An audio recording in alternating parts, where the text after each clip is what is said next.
ઠાકોરજી એકવાર એક વૈષ્ણવને આજ્ઞા કરી હતી કે જ્યારે તમારા મનમાં કોઈ પ્રશ્ન થાય ત્યારે માણેકપુરમાં અચ્યુતદાસજીને ત્યાં જજો, એ તમારા મનનું સમાધાન કરશે. વૈષ્ણવ વિચાર કર્યો, આપણે માણેકપુરમાં અચ્યુતદાસજીને ત્યાં જઈએ. વૈષ્ણવ અચ્યુતદાસજીના ઘરે આવ્યા. નેત્રોમાં અશ્રુ છે, હૃદયમાં શ્રી વલ્લભનો વિરહ છે. ભૂખ્યા તરસ્યા દેહ કૃશ થઈ ગયા છે અને અચ્યુતદાસજીના ઘરે આવ્યા. જો તો અચ્યુતદાસજી પ્રસન્ન છે, માનો કે વલ્લભનો વિરહ જ નથી. વૈષ્ણવ પૂછ્યું, શ્રી વલ્લભના ભૂતલ ત્યાગ કરવાનો શું આપને વિરહ નથી? પૂછ્યું, ભૂતલ ત્યાગ અને શ્રી વલ્લભનો કેવી રીતે સંભવે? શ્રી ભાગવતજીના સ્કંદ પુરાણના મહાત્મ્યમાં પ્રસંગ આવે છે કે જ્યારે પ્રભુ સ્વધામ પધાર્યા, 16,000 રાણીઓ પ્રભુને શોધી રહી છે. પ્રભુ અમને છોડીને ક્યાં પધારી ગયા? પ્રભુને શોધતા શોધતા 16,000 રાણીઓ વ્રજમાં આવ્યા છે. વ્રજમાં આવીને જોયો તો યમુનાજીના તટ પર કાલિંદીજી બિરાજે છે અને એમના મુખારવિંદ પર પ્રસન્નતા છે, સ્વસ્થતા છે. 16,000 રાણીઓએ પૂછ્યું, પ્રભુના પધારવાનું દુઃખ આપને નથી? કાલિંદીજીએ કહ્યું, પ્રભુના સ્વભાવને હું જાણું છું. પ્રભુ દુનિયામાં બધાને છોડી શકે, પણ જે પ્રભુને પ્રેમ કરે છે, પ્રભુ પોતાના એ પ્રેમી ભક્તોને ક્યારેય છોડી ન શકે. અરે કેવલ દ્રષ્ટિથી પ્રભુ ભલે ન દેખાય, પણ આ યમુના તટને છોડીને પ્રભુ ક્યારેય ન પધારે. અહીં તો પ્રભુ નિત્ય ક્રીડા કરે છે. અહીં બિરાજીને નિત્ય પ્રભુ ભક્તોને સુખ આપે છે. જો પ્રભુ પ્રગટ રૂપથી સન્મુખ ન દેખાય, એનો અર્થ એ છે કે તમે અહીં રહીને પ્રભુના ગુણગાન કરો, અને જો પ્રભુના ગુણગાન કરશો તો ચોક્કસ તમને અનુભવ થશે. 16,000 રાણીઓ યમુનાજીના તટ પર બેસી પ્રભુના ગુણગાન કર્યા અને એ સમયે ઠાકોરજી પ્રગટ એમને દર્શન આપ્યા. એવી રીતે આસુરી જીવોને ઉત્તમ વસ્તુની પ્રાપ્તિ ન થાય, અધિકાર વગર ઉત્તમ ફળ ન મળે, એટલે આસુરી જીવોને મોહિત કરવા માટે શ્રી મહાપ્રભુજી આસુરીયામો લીલા કરી છે. આસુરી જીવોને એવું લાગે કે શ્રી વલ્લભ સ્વધામ પધાર્યા છે, પણ જે દૈવી જીવો છે એમને તો વિશ્વાસ છે કે શ્રી વલ્લભ સદાય બિરાજે છે.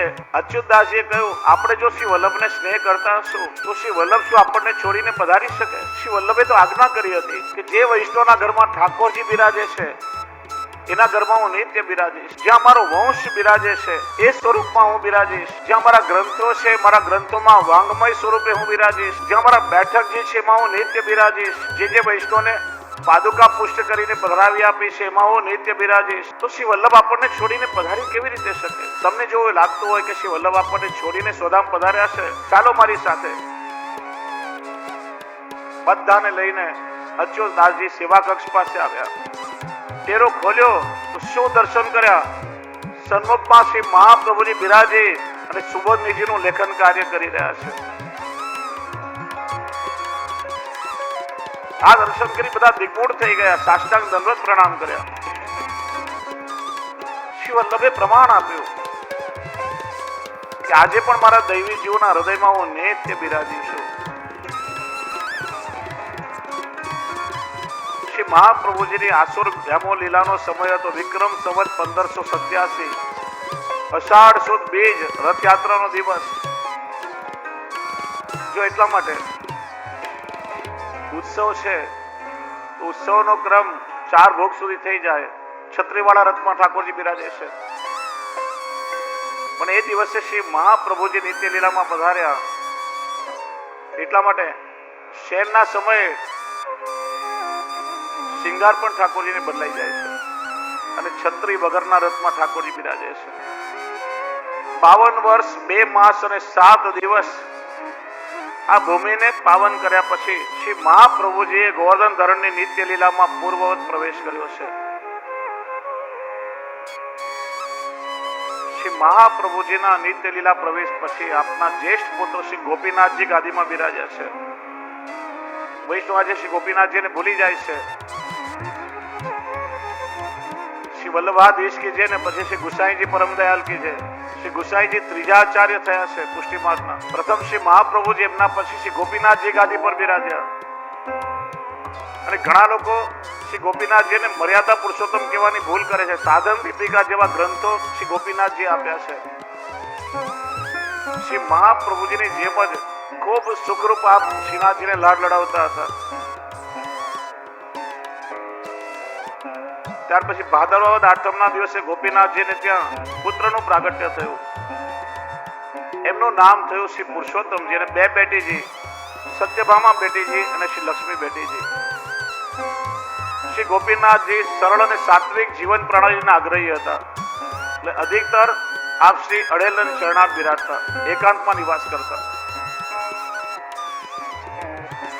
એટલે પોતાના પુત્ર શ્રી પુરુષોત્તમજીને શ્રી ગુસાઈજી પાસે છોડીને જતા.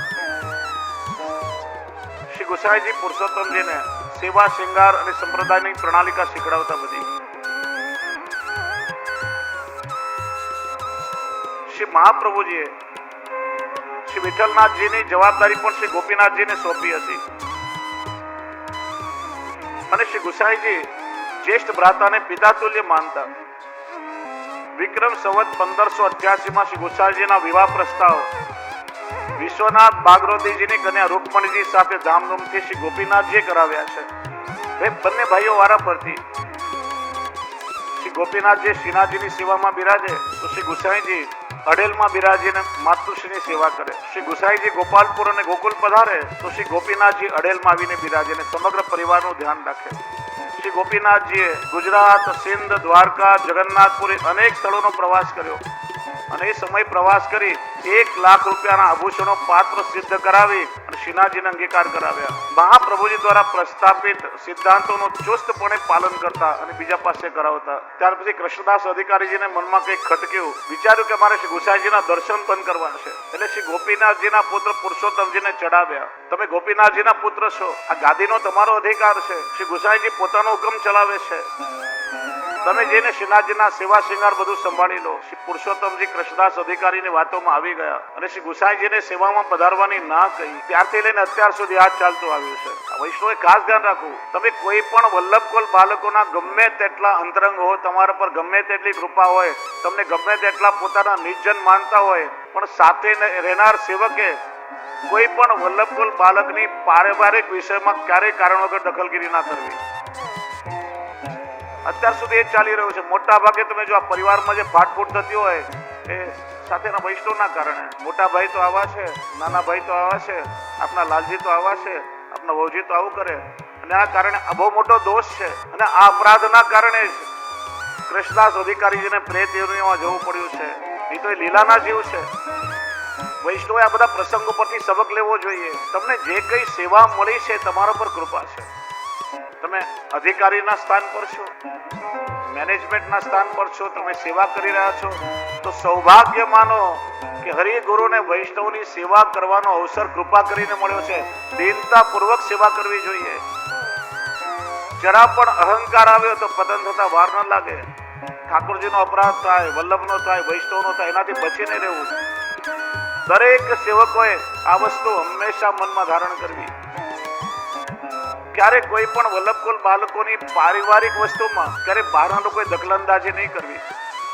જો એમને મતભેદ કે મનભેદ થયો તો આપણે બધા દોષના અપરાધી કહેવાઈએ છીએ.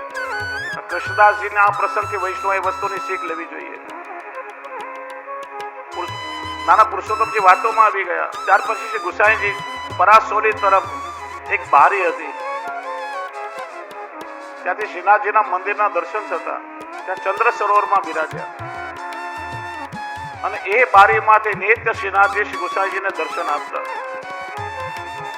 રામદાસ મુખિયાજી પ્રસાદી માલા બીડાને શ્રીનાથજીનું ચરણોદક સાથે લઈને આવતા અને દરરોજ શ્રી ગુસાઈજી પોતાના શ્રીહસ્તી માલા સિદ્ધ કરી રાખતા. એ રામદાસ મુખિયાજી પધરાવીને લઈ જાય, શ્રીનાથજીને ધરાવે. અને જે બીડા પર કેળના પત્ર હોય એના પર શ્રી ગુસાઈજી વિજ્ઞપ્તિ લખીને મોકલતા. શ્રીનાથજી એ વિજ્ઞપ્તિનો ઉત્તર સામે લખી શ્રીનાથજી જે બીડો રોગે પોતાના બીડાની પીઠથી એમાં જે શીખ સળી હોય એનાથી એ વિજ્ઞપ્તિનો ઉત્તર લખીને સામે મોકલતા. શ્રી ગુસાઈજી વાંચે, નેત્રમાંથી અશ્રુની ધાર થાય, નેત્રને લગાડે અને જલમાં ઘોડી અને આરોગી જતા પોતે. એ કારણે એ વિજ્ઞપ્તિના ઉત્તરો આજે પ્રાપ્ય નથી ક્યાંય. જો એ શ્રીનાથજીના ઉત્તરો પ્રાપ્ત થાત તો વિજ્ઞપ્તિઓને સમજવામાં ઘણી સરળતા થાત.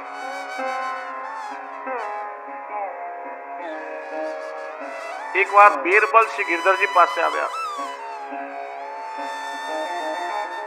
આ બીરબલ એટલે ગઢામાં રાણી દુર્ગાવતી, એમનો સેવક બ્રહ્મદાસ શ્રી ગુસાઈજીનો સેવક થયો અને શ્રી ગુસાઈજીની કૃપાથી બાદશાહને ત્યાંની નોકરી મળી છે. એ પાછળથી બીરબલ કહેવાયો. પૂછ્યું શ્રી ગુસાઈજી ક્યાં બિરાજે છે? બધી વાત કરી કે કૃષ્ણદાસ અધિકારીજીએ આ રીતે કર્યું અને આપ શ્રી ચંદ્ર સરોવર બિરાજે છે. બીરબલને ક્રોધ આવ્યો. કૃષ્ણદાસજીને પકડીને બંદીખાનામાં નાખ્યા. ગિરધરજી આવીને વિનંતી કરી, કાકાજી હવે આપ નિશ્ચિંતતાથી સેવામાં પધારો. બીરબલે કૃષ્ણદાસ અધિકારીજીને કેદમાં નાખ્યા છે. શ્રી ગુસાઈજીના નેત્રમાંથી અશ્રુ નીકળ્યા. શ્રી મહાપ્રભુજીના સેવકની આ દશા! અરે એ તો અધિકારી, એમને શ્રી મહાપ્રભુજી અધિકારી બનાવી ગયા છે. એમની આજ્ઞાનું ઉલ્લંઘન મારાથી ન થાય. જ્યારે કૃષ્ણદાસ અધિકારીજી આજ્ઞા આપશે ત્યારે જ હું સેવામાં જઈશ. શ્રી ગુસાઈજી આજ્ઞા કરી. જ્યાં સુધી કૃષ્ણદાસ અધિકારીજી નહીં આવે ત્યાં સુધી અન્ન જલ નહીં લઉં. શ્રી ગિરધરજી ઘોડા પર બિરાજીને સીધા આગ્રા પધાર્યા. બીરબલને વાત કહી કે જલ્દી તમે કૃષ્ણદાસજીને છોડો. એ છૂટશે નહીં ત્યાં સુધી કાકાજી અન્ન જલ ગ્રહણ નહીં કરે. અને બીરબલે તરત જ કૃષ્ણદાસ અધિકારીજીને છોડી મૂક્યા. જ્યારે શ્રી ગિરધરજી કૃષ્ણદાસ અધિકારીજીને લઈને પરાસોલી આવ્યા, કૃષ્ણદાસજીએ શ્રી ગુસાઈજીના ચરણમાં પડી સાષ્ટાંગ દંડવત કરી પદ ગાયું. તાહી કો સિર નાહીએ જો શ્રી વલ્લભ સુત પદ રજ રતી હોય. આ પદ સાંભળી શ્રી ગુસાઈજી બહુ પ્રસન્ન થયા. કૃષ્ણદાસ અધિકારીજી અપરાધની ક્ષમા યાચના કરી. કૃષ્ણદાસ અધિકારીજીને લઈ સાથે અષાઢ સુદ છઠ એટલે કસુમમાં છઠને દિવસે શ્રી ગુસાઈજી પાછા શ્રીનાથજીની સેવામાં પધાર્યા. અને આ કસુંબી રંગ સ્નેહનો રંગ કહેવાય છે. 6 મહિનાના વિપ્રયોગ પછી શ્રી ગુસાઈજી સન્મુખ પધાર્યા. એટલા માટે શ્રીનાથજીને કસુંબલ પાક પિછોડાનો શૃંગાર થાય છે. અને શ્રી ગુસાઈજીએ ફરીથી અધિકારીનો દુસ્સાલો કૃષ્ણદાસ અધિકારીને ઓઢાડ્યો અને ત્યારે મને પદ ગાયો.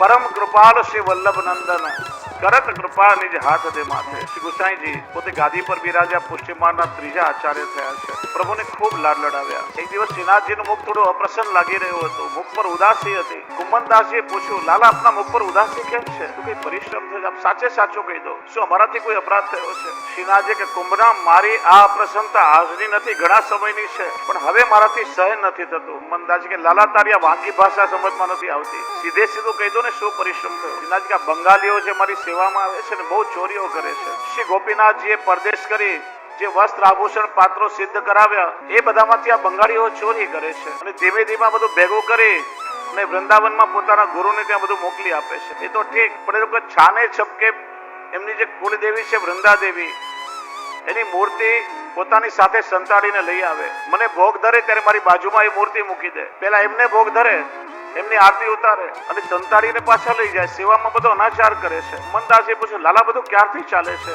કે શ્રી આચાર્યજી ભૂતલ પર બિરાજતા હતા ત્યારથી ચાલે છે. કે આપે એમને કેમ ન જણાવ્યું? શ્રીનાથજી કે જો હું શ્રી આચાર્યજીને જણાવત તો બહુ મોટું ધર્મ સંકટ થાત. કેમ કે મારી સેવાનું વરદાન એ ગૌડિયાઓને આપી ચૂક્યા હતા, એટલે સેવામાંથી કાઢી પણ ન શકત અને મારી અપ્રસન્નતા સહન પણ ન કરી શકત. મને અપ્રસન્ન જોઈ શ્રી વલ્લભને બહુ પરિશ્રમ સાથે મારાથી સહન ન થાય, પણ હવે ચોરીની સાથે આ દેવી પૂજાનો અપરાધ મારાથી સહન નથી થતો. હવે આ ભાવ શૂન્ય નિરસ ગૌડિયાઓથી હું છૂટવા માંગુ છું. માધવાનંદજી બહુ ભલા છે, ભોળા છે, વિદ્વાન છે, પણ એમના શિષ્યો બહુ દુરાચારી છે, જરાય આચાર વિચાર નથી રાખતા. કુંભના હવે આ બધું મારાથી સહન નથી થતું. કુંભનદાસજી કહે, કૃપાનાથ આ બધી વ્યવસ્થાની જવાબદારી તો કૃષ્ણદાસ અધિકારીની છે. આપ એમને કેમ નથી કહેતા કે સીધે સીધો જો એમને આજ્ઞા કરીશ તો ફરીથી એમની અંદર અહંકાર આવી જશે. એક વાર તો શ્રી ગુસાઈજી વિપ્રયોગ કરાવી, અધિકારનો દુરુપયોગ કરી અપરાધ કર્યો. શ્રી ગુસાઈજી એમને ક્ષમા કર્યા અને મારા ભક્તોને મદ આવે મારાથી સહન ન થાય, આ મદથી મારા જીવોનો અહિત થાય. એટલા માટે આ બધી વાત મેં અવધૂતદાસજીને કરી છે. એ મારી માનસી સેવામાં મગ્ન થઈને બ્રજમાં ઠેક ઠેકાણે ફર્યા કરે છે. આ મારી ફરિયાદ કૃષ્ણદાસજી સુધી પહોંચાડવાનું મેં એમને કહ્યું છે. ભક્ત દ્વારા કેવડાવીશ તો એમને અહંકાર નહીં આવે. તો શું લાલ એમના સુધી ફરિયાદ પહોંચી ખરા? ક્યાં પહોંચી? પણ કૃષ્ણદાસજીએ પણ એ વિષયમાં પોતાની અસમર્થતા બતાવી. કારણ કે સ્વયં શ્રી વલ્લભ જેમને નિયુક્ત કરીને ગયા છે એમને હટાવી શકાય એમ નથી. માધવાનંદજી વિદ્વાન છે, મને એમના માટે માન છે, પણ મારી સેવામાં ભાવનો ઓછો ને બુદ્ધિનો વધારે ઉપયોગ કરે છે. એમને મારા મુકુટ કાશીના શૃંગારમાં આસક્તિ છે. બસ કોઈ પણ ઋતુ હોય મને મુકુટ કાશીના શૃંગાર ધરાવે. પોષ મહિનાની કડકડતી ઠંડીમાં મને મુકુટ કાશીના શૃંગાર ધરાવે અને વિદ્વાન છે એટલા વેદના મંત્રોથી એટલા વૈદિક ક્રમ પ્રમાણે શિયાળાની ઠંડીમાં મારા શિયન પર ચંદનનો લેપ લગાડે. મને ઠંડી લાગે શીતકાલમાં એમ કહીને શ્રીજી બાબાએ તો કકડાટી બોલાવી, તરત ધ્રુજવા લાગ્યા. કુમનદાસજી ગયા, એમની કુટીરમાંથી ધાબળો લઈ આવ્યા, પ્રભુને ઓઢાડ્યો, લાકડા ચણા ભેગા કરી તાપણું પેટાવ્યું. પ્રભુની ઠંડી દૂર ન ગઈ, ઠાકોરની તરત ધ્રુજે. કુમનદાસજીએ જલ ગરમ કરી એમાં વસ્ત્ર બોળી અને ગરમ જલના વસ્ત્રથી ઠાકોરજીના શિયંગને પોછવા લાગ્યા. બધું ચંદન પોછી લીધું. લાલા હવે તારી ઠંડી દૂર થઈ. ઠાકોરજી હજી ધ્રુજી રહ્યા છે. અને એક કુમનદાસજીએ શ્રીજી બાબાને પોતાની ભુજાઓમાં સમેટીને હૃદય સાથે લગાડ્યા.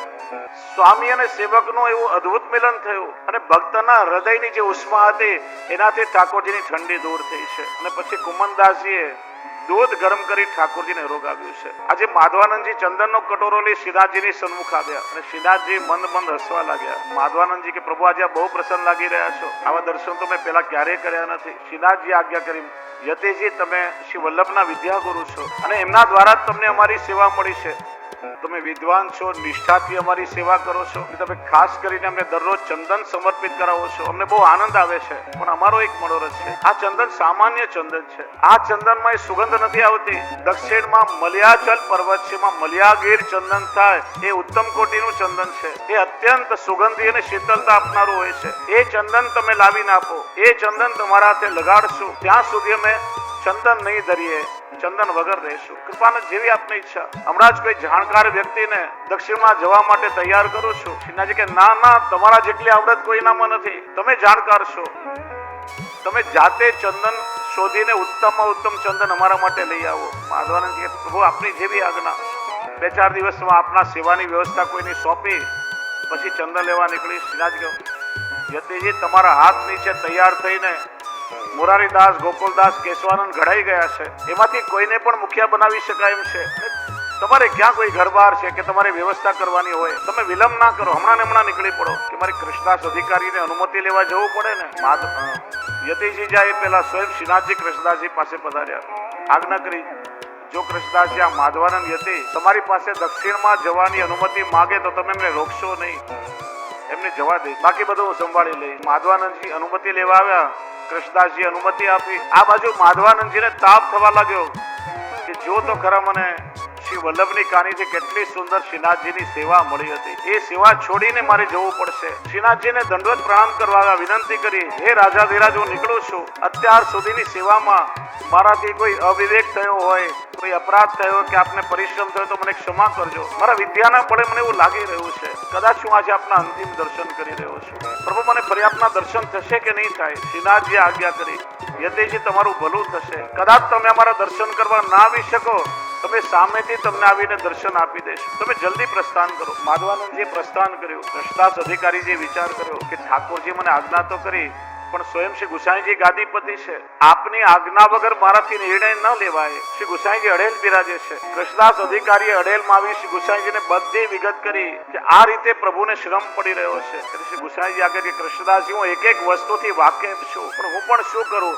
સ્વયં શ્રી આચાર્યજી જેને સેવા સોંપી છે મારાથી એને દૂર કેમ કરાય? તમારી અને મારી મજબૂરી એક સરખી છે. પ્રભુ પર છોડો, પ્રભુ કઈ લીલા કરશે. કૃષ્ણદાસજીએ કહ્યું, કૃપાનાથ, પ્રભુની ઈચ્છાથી આખી યોજના બની ચૂકી છે. આપ મને 2 પત્રો રાજકારભારી પર લખીને આપો કે મંદિરનો અધિકારી અને મંદિરની તમામ વ્યવસ્થા જોઈ મારા અધિકારમાં આવે છે. શ્રી ગુસાઈજીએ 2 પત્રો લખી આપ્યા, હસ્તાક્ષર કર્યા. કૃષ્ણદાસ અધિકારીએ રાજ્યમાં જઈ બધી પાકી વ્યવસ્થા કરી લીધી. માધવાનંદજીના સંગથી આ બંગાળી ગૌડિયાઓને શ્રીનાથજીની સેવા તો મળી, પણ પ્રભુને રીઝવી ન શક્યા. ઉલટો સ્નેહથી સેવા કરવાને બદલે આજીવિકા રળવા માટે ક્રિયા કરવા લાગ્યા. જો આજીવિકા મેળવી બહુ મોટી વાત નથી, પણ સેવા સ્નેહથી થવી જોઈએ. સેવા કોને કહેવાય? કે જેમાં આપણા સેવ્યને સુખ મળે. સ્વામીની પ્રસન્નતા એ સેવકનો સાચો ધર્મ છે. અહીં કૃષ્ણદાસ અધિકારીજી ગુજરાત આવ્યા. સાચોરા બ્રાહ્મણોને ભેગા કરવા લાગ્યા. માધવાનંદજી દક્ષિણમાં આવ્યા. ત્યાં તૈલંગ દેશનો રાજા એમનો શિષ્ય હતો, એમને ત્યાં રોકાયા. આટલા વર્ષો પછી ગુરુના દર્શન કરી રાજા પ્રસન્ન થયો. સન્માનથી પોતાના ભવનમાં ઉતારો આપ્યો. માધવાનંદજી સંન્યાસી હતા, વિરક્ત હતા, બહુ ના ગમ્યું. રાજાને વાત કરી, ભાઈ મેં સ્વામીપણું છોડી દીધું છે. બ્રજમાં ગોવર્ધન પર્વત પર દેવ દમન શ્રીનાથજી પ્રગટ થયા છે. મારું મન તો ત્યાં સ્થિર છે. એમણે મને ખાસ આજ્ઞા કરી અને મલિયાગીર ચંદન લેવા માટે મોકલ્યો છે. તેથી હું મલિયાચલ પર્વત પર જઈશ, ત્યાંથી ચંદન લઈ જઈને શ્રીનાથજીને સમર્પીશ. ત્યારે રાજા કહે, ભલે આપે સ્વામીપણું છોડ્યું, પણ હું તો આપનો શિષ્ય છું. મેં થોડી શિષ્યપણું છોડી દીધું છે, અને મારી પાસે અસલ મલિયાગીર ચંદન છે. અને એ ચંદનમાં એવા ગુણ છે કે ઉકળી રહેલા 1.25 મણ તેલમાં ફક્ત 1 તોલા ચંદન નાખો તો ઉકળતું તેલ તરત જ શીતળ થઈ જાય.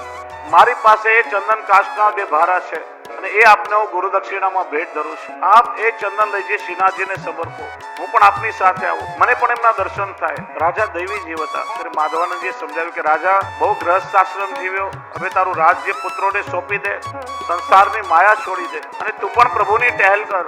રાજા કે મને આપની વાત કબૂલ છે.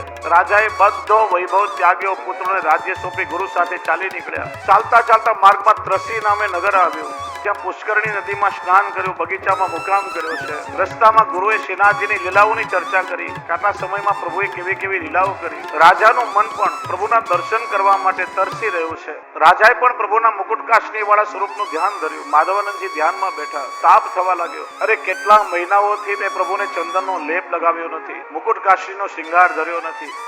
ખબર નહીં ક્યારે વ્રજમાં પહોંચીશ, ક્યારે પ્રભુને ખીર ભોગ ધરીશ. માધવાનંદજીનો તાપ વધી ગયો.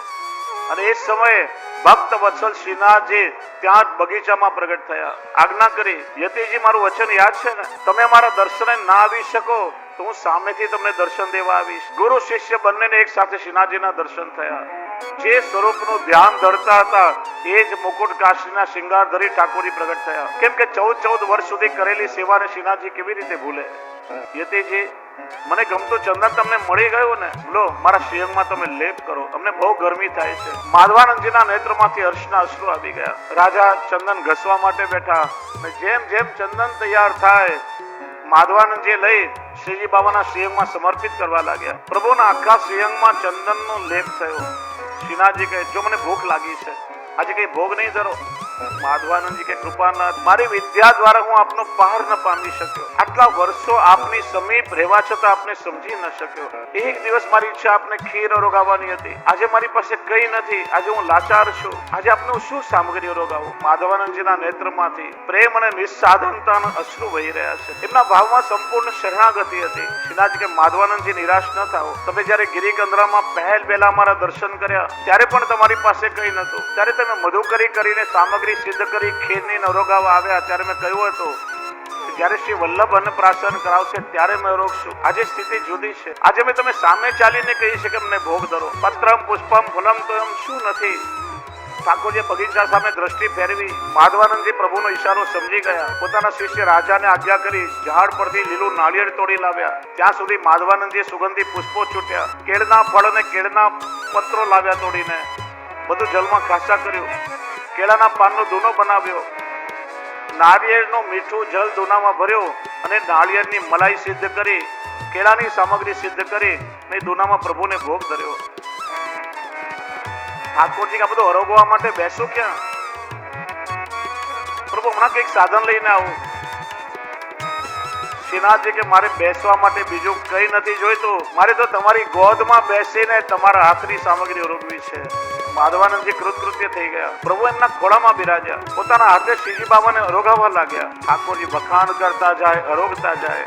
એક દિવસ એવો હતો કે એમના હાથે ધરાવાયેલા રાજભોગથી પ્રભુને તૃપ્તિ નથી થઈ, અને આજે નાળિયેરના જલ અને કેળાના ફળથી આપને તૃપ્તિ થઈ ગઈ છે. યતિજી વિચારે છે કે આજે 14 વર્ષની સેવાનું ફળ મને મળી ગયું. ત્રાજવાના એક પલડામાં મારી આખી જિંદગી મૂકી દઉં અને બીજા પલડામાં જો આજની ક્ષણ મૂકું તો આ પલડું ઝૂકી જાય. આજે મારું જીવન સફળ થયું, મારી સેવાથી પ્રભુને સુખ થયું. શ્રીનાથજી આજ્ઞા કરી, મારી બીજી આજ્ઞા માનો. તમારી સેવા અમને પ્રિય છે. આ મુકુટ કાશીના શૃંગાર અને ચંદન સમર્પવાની તમારી સેવા ઉત્તમ છે, પણ ઋતુઓ બદલાય છે. આ ગ્રીષ્મ ઋતુમાં અમને સારું લાગે. તમે જાણો છો ને, શીતકાળમાં વ્રજમાં કેવી ઠંડી પડે છે. હિમાલય પર્વત ઉત્તરમાં નજીકમાં છે, ત્યાંથી ઠંડી લહેરો વાતી હોય.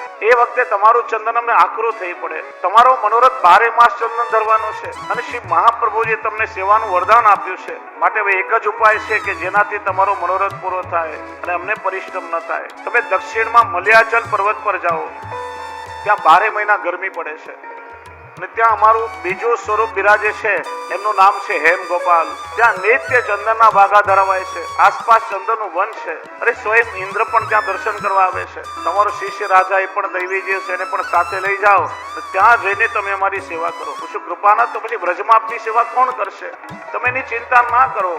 શ્રી ગુસાઈજી અમને બહુ લાડ લડાવે છે. અમને ઋતુ અનુસાર નિત્ય નવી સામગ્રી ભાગાવસ્તુ અંગીકાર કરાવે છે. અનેક પ્રકારે અમને સુખ આપે છે. એ પ્રમાણે આજ્ઞા કરી અને કહ્યું, તમારા હાથ અમે પ્રેમથી આરોગ્યા. લો, તમે અમારું અધરામૃત લઈ લો. પોતાનું અધરામૃત માધવાનંદજીને આપી ઠાકોરજી અંતર્ધાન થઈ ગયા. પ્રભુની આજ્ઞાથી માધવાનંદ યતિ પોતાના શિષ્ય રાજાને લઈ મલયાચલ પર્વત હેમ ગોપાલજીની સેવા કરવા લાગ્યા. પછી બાકીની જિંદગી ત્યાં રહી પોતાના મનોરથ પૂરા કર્યા.